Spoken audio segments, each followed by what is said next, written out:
Di zaman kita hidup saat ini, disadari atau tidak, banyak sekali teknologi yang memanfaatkan gelombang elektromagnetik. Contoh yang paling dekat dari kita itu smartphone kita. Nah, sebenarnya masih banyak lagi sih. Dan di video kali ini kita akan membahas apa sih itu gelombang elektromagnetik. Tapi sebelum itu kita intro dulu.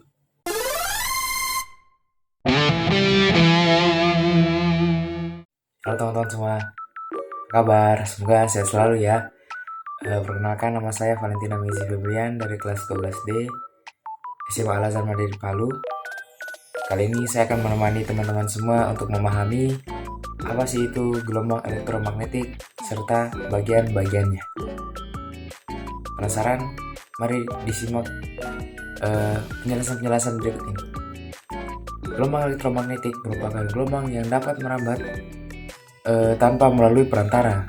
Nah, biasa perantara gelombang-gelombang lain itu udara kan. Nah, jadi si gelombang elektromagnetik ini tidak memerlukan perantara untuk merambat. Yang artinya dia bisa merambat di ruang hampa udara sekalipun, contohnya di luar angkasa. Kenapa sih gelombang elektromagnetik ini dapat terbentuk? Itu terjadi karena perubahan medan listrik yang menghasilkan medan magnet. Dan proses ini tidak terjadi hanya satu siklus saja, itu terjadi secara berulang-ulang dan hingga ke tempat yang sangat jauh. Bagian selanjutnya yaitu jenis-jenis gelombang elektromagnetik. Jenis-jenis gelombang elektromagnetik ini ada berbagai macam. Yang pertama itu namanya sinar gamma.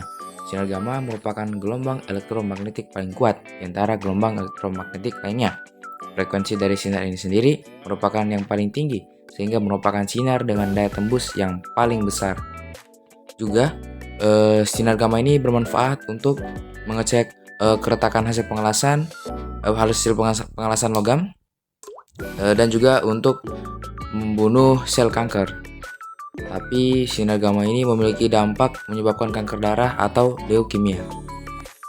Yang kedua itu sinar X. Sinar X itu memiliki daya tembus yang kuat karena panjang gelombang dari sinar X yang pendek, tetapi memiliki frekuensi yang sangat tinggi.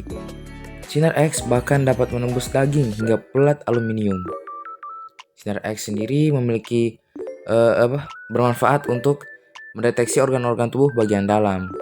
Juga, sinar X ini memiliki dampak buruk seperti menimbulkan penyakit berbahaya seperti kanker dan rontoknya rambut. Kemudian ke jenis gelombang elektromagnetik yang ketiga, yaitu sinar ultraviolet. Nah, sumber dari sinar ultraviolet sendiri ini teman-teman sudah familiar ya dengarnya, itu dari sinar matahari.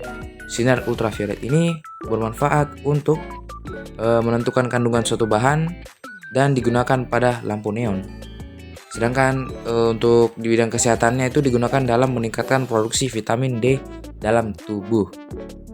Nah, juga sinar ultraviolet ini memiliki dampak buruk, yaitu menyebabkan penyakit kulit dan katarak pada mata. Oh my god.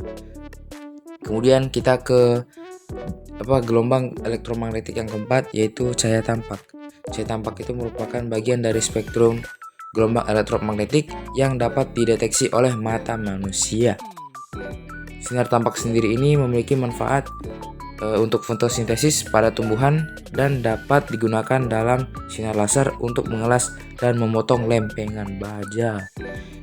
Juga sinar tampak ini memiliki dampak buruk, yaitu apabila pointer laser itu kena mata manusia itu bisa jaringan retina pada mata itu bisa rusak. Jenis gelombang elektromagnetik yang kelima yaitu sinar inframerah.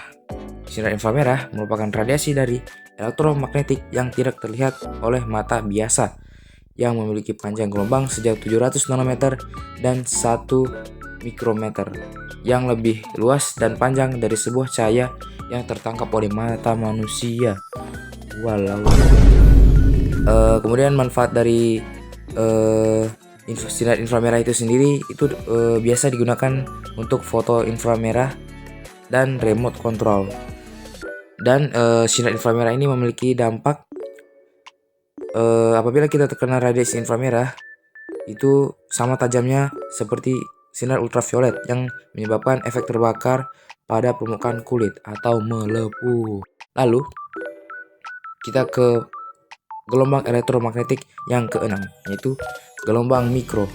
Gelombang mikro itu sendiri merupakan gelombang dengan frekuensi super tinggi. Nah, jika gelombang mikro ini diserap oleh benda, maka akan muncul efek pemanasan pada benda tersebut.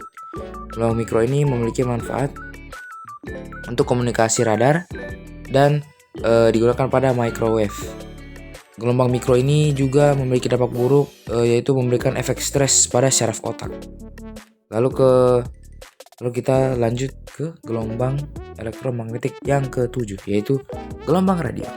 Gelombang radio sendiri memiliki pengertian merupakan spektrum gelombang elektromagnetik dengan gelombang terbesar dan frekuensi yang paling kecil. Gelombang radio sendiri bermanfaat untuk digunakan pada komunikasi radio dan teleskop. Gelombang radio sendiri memiliki dampak buruk, dapat menyebabkan nyeri di sekitar kepala, telinga, tenggorokan, serta beberapa bagian tubuh lainnya yang sering terpapar. Dengan berakhirnya babak penjelasan tadi, itu artinya kita sudah berada di penghujung video. Terima kasih banyak telah menyimak penjelasan saya. Sebelum saya tutup, saya akan membacakan quotes dari Pak B.J. Habibie. Quotes-nya itu berbunyi, keberhasilan bukanlah milik orang yang pintar. Keberhasilan adalah kepunyaan mereka yang senantiasa berusaha. Sekian dari saya. Mohon maaf apabila ada salah-salah kata. Terima kasih dan sampai jumpa.